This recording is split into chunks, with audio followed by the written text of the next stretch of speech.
Right. So, welcome to Awareness Hour, session 12. After a very long gap, because I don't never had any questions. Now someone sent questions, so I'm here to respond. Okay. So it depends on people. If they have questions, these sessions will continue. If they don't have questions, fine. And that's great if we don't have questions.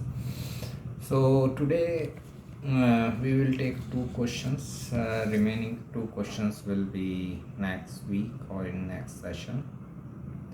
So today I'm taking two questions.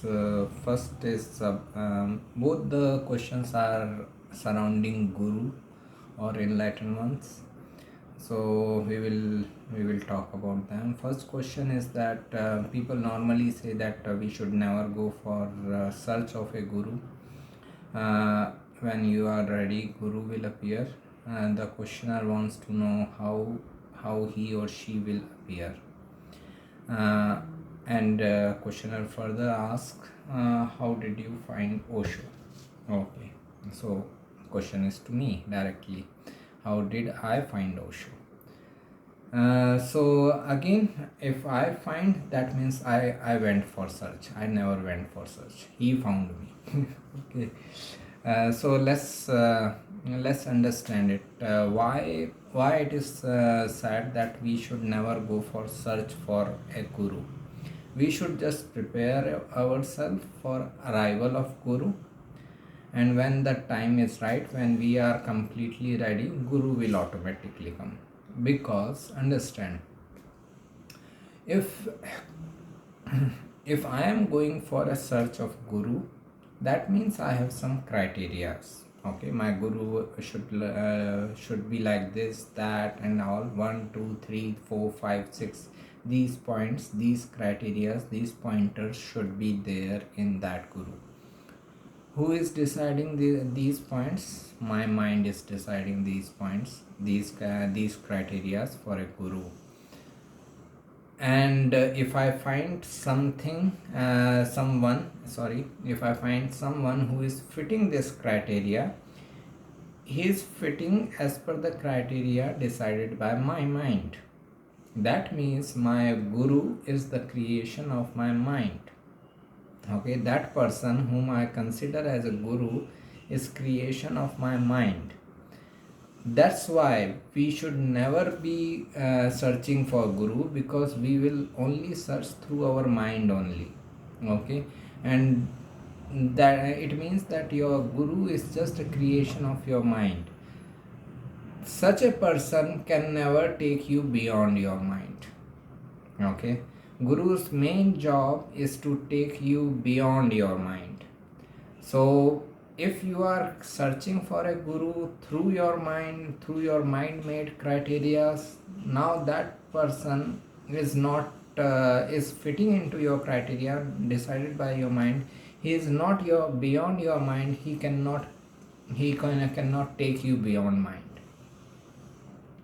Osho said in one of the preaching, it is fine if you cannot understand some of the concepts of your guru or some of the parts of his life. Okay, you cannot understand. That is beyond your mind. Through those points only, he will take you beyond your mind. Through those points only, he will help you in going beyond your mind. Otherwise, what is happening is that you have created some criteria, A to E, 5 criteria. This person is fitting in that criteria. This person is creation of your mind. You like because your mind likes him, because he fits into your mental criteria. You like him, because of that reason. Now another way of saying this, the simpler way of saying, is that your guru cannot be better than you if you are searching for your guru. Okay, if you have made some criteria and you have found someone as your guru, now this person cannot be better than you. Guru should be always be better than you, higher than you. He should be so higher that you have this feeling that I can never reach up to his heights, his or her heights. That is another way of dissolving your ego, surrendering your ego to your guru. But let him come into your life rather than you searching for guru. Because if you search for guru, he cannot be better than you. If I search for someone, okay, understand it like in a matter of relationship also. Like in relationship matters also, we have some criterias, 1 2 3 4 5. Okay, these criterias are again created by mind. So even our relationship partner cannot be better than us. Okay, he will be fitting into the, he or she will be fitting into that criteria. Obviously, like that person cannot be better than, you. For that relationship aspect of life, let universe send you the person. Okay, let universe send you the person at the right time rather than you go for search. In relationship matters also, like always look for a person who is doing better than you in life, because that will help you in growing in your life. Always look for someone doing better than you. That person will help you in motivating you and inspiring you and going beyond your mind, beyond your approach. Okay, likewise in the main discussion we were having, it is important that guru is not creation of your mind. Otherwise that person cannot be better than you. That's why they say that never go for search for guru, let him come. Your job is just to be receptive. Whenever he comes, you should be just receptive towards him. Now how he will come, this question is that how guru will come, so that is also your mind asking the question, how he will come. For that also you want to create a criteria. Your mind want to create a criteria that okay, my guru will come by this way, so that I will be able to recognize. Okay, so again it is again your mind playing trick or mind playing games. It is again giving you some criteria that okay, this is the way I can recognize this person. Okay, let him also let this also be decided by your guru, how he wants to come into your life. Okay, he can come by knocking your door, he can come through a YouTube video also, not a big deal. Okay, it's his wish how he wants to come. So let this thing also be in the guru's hands. How did I find Osho? Is that as I said, Osho found me. I never thought in my wildest of the dreams that I will be Osho disciple. Okay, I never thought till 2015 I only knew the name of Osho, nothing else. Nothing else. I knew his name and his all the controversies people used to talk about. I knew only that much, but nothing else. Okay, so in 2012-10, there was some time like when I searched for his name in Google, and I got the Wikipedia page and I saw his mugshot, and I closed that page. That was my level of consciousness, that I judged a person just because of a mugshot on Wikipedia page. That was my level of evolution at that time. Same person again, I was receptive towards him. I was receptive towards him in listening to his preachings and reading his literature. So what was the difference in the both the scenarios, like in 2010 and 15? 2010 I was not receptive. 2015 I was receptive. He tried to come in both the times. 2010 also, 15 also, but in 2010 I was not receptive. 2015 I was receptive. I evolved in these 5 years. Okay, so just be receptive. And how you can find that this person is your guru is like, whatever he is talking, you will feel a direct connection with that. Okay, you will feel that, okay, even I think like this, or even I had been thinking like this, but someone suppressed my thought process. Maybe family or parents or your society, they suppress my thought process, but even I used to think like this. This was my first inclination towards Osho. When I started reading his literature, or I started listening to his preachings, so I realized that, okay, when I was in my childhood, I used to think like this only, but somewhere all those things were suppressed by the surroundings, by the people around me. Okay, so and that's where I found the connection, that, okay, this person is saying something which I can directly get aligned with. Okay, I feel direct connection with it. Another thing is that a guru will directly talk about the letting go of the doer rather than doing or not doing something. Okay, this is also a criteria you can use to find out if the person is your guru or not, or he should be like he should because there are many people. And another thing is that you will always find guru as per your evolution level. So as I said before also, if I have found a fraud guru, that means I am a fraud person. That's why I could find a fraud guru. So that is also there. You will find guru as per your consciousness level. Okay, not more than, not higher than that. But in case if you want to know the best criteria, if a person is talking about okay, you should do this thing or you should not do thing, that is not a guru, that is a moral teacher. Okay, if a person is talking about letting go of the doer, that you are not doing anything, neither good or not nor bad, you are not the doer. Doer is universe beyond you. Okay, the universe is using you as a passage of energy. If a person is teaching this, then he can be a like what we can say is a right guru. Okay, there can only be right guru. Wrong guru cannot be a guru even, right? So this is like the thing that a person should be teaching about letting go of the doer or letting go of your ego.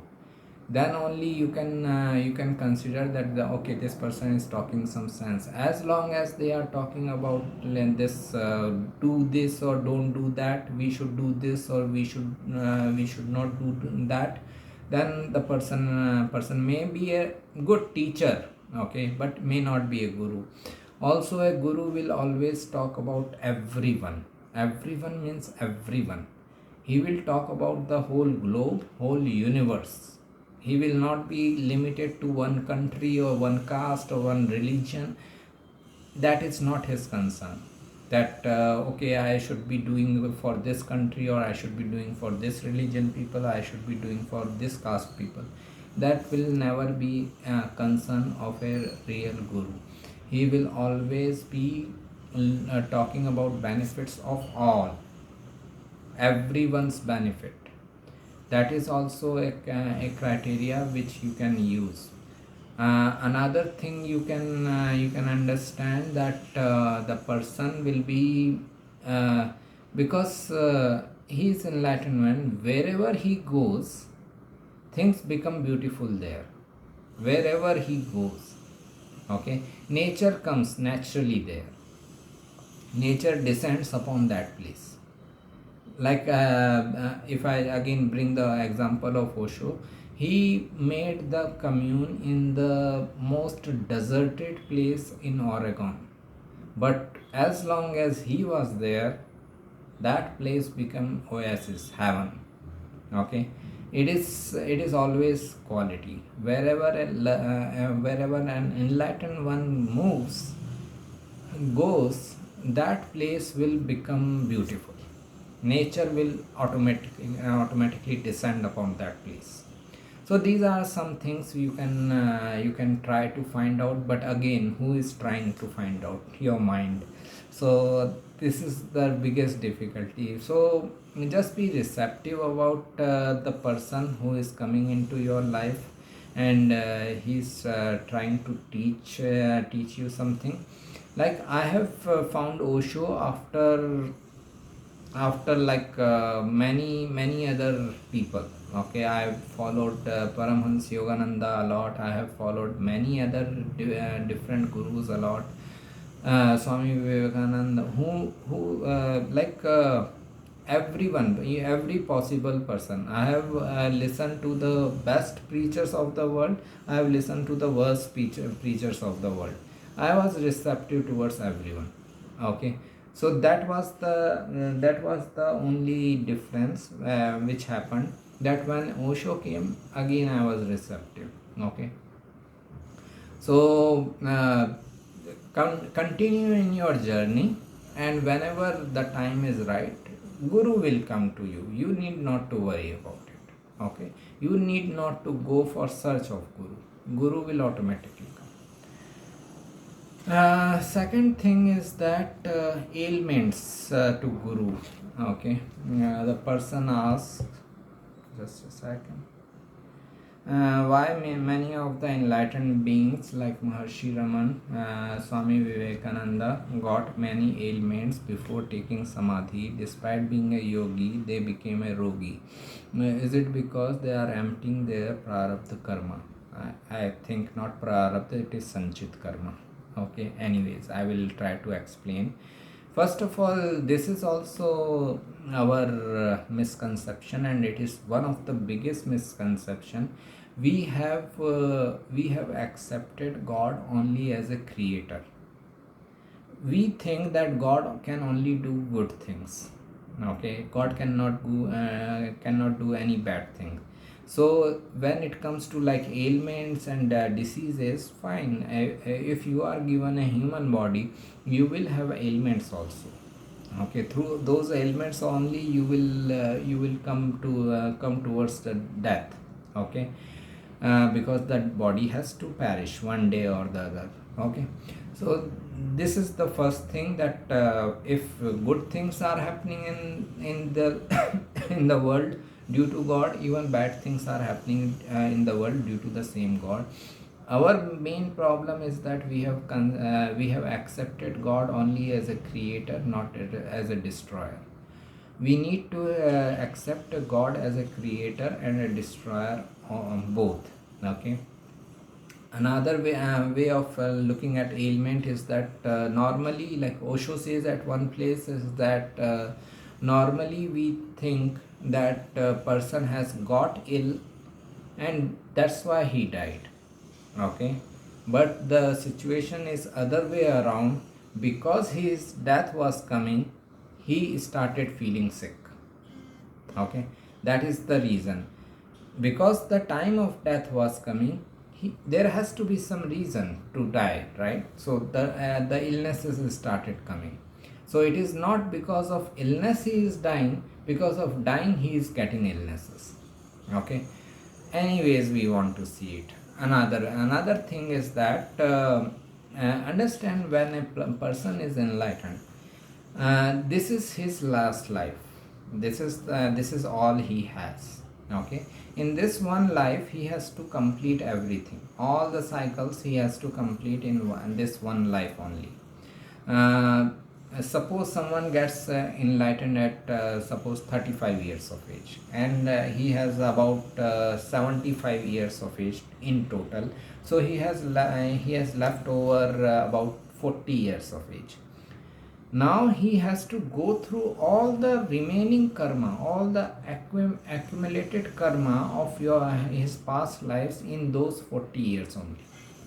He has those 40 years only to go through that karma. Maybe good one, bad one, whatever it is, he has to exhaust it. Okay, that's why they get into all the illnesses and all, they have all the health issues, because they have to exhaust that karma. And they are not going to come back, they are not going to get a new body, okay, where they can exhaust the karma. So they have to utilize this body only to get this karma over, to get over this karma, and they so that the soul can be liberated. So that's why they get into many kind of illnesses or troubles, even legal cases. So like with Osho, he went into a lot of controversies and chaos and legal issues and all those are difficulties he had to go through, because okay, soul is going to get liberated.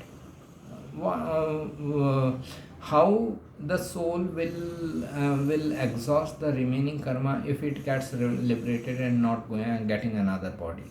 So that's why they have to go through this all the accumulated karma in this remaining time period. So that's why, like, even with Buddha, or as you said that like Maharshi Raman Maharshi, Bhagwan Raman Maharshi, or Swami Vivekananda and all, they have to go through the difficult time. It is again our misunderstanding that okay, if it is an enlightened one, then enlightened one will not have any trouble in life and all that. Nothing like that. Osho says that an enlightened one will also be feeling the pain if he is hit by a stone, but he will not be pained.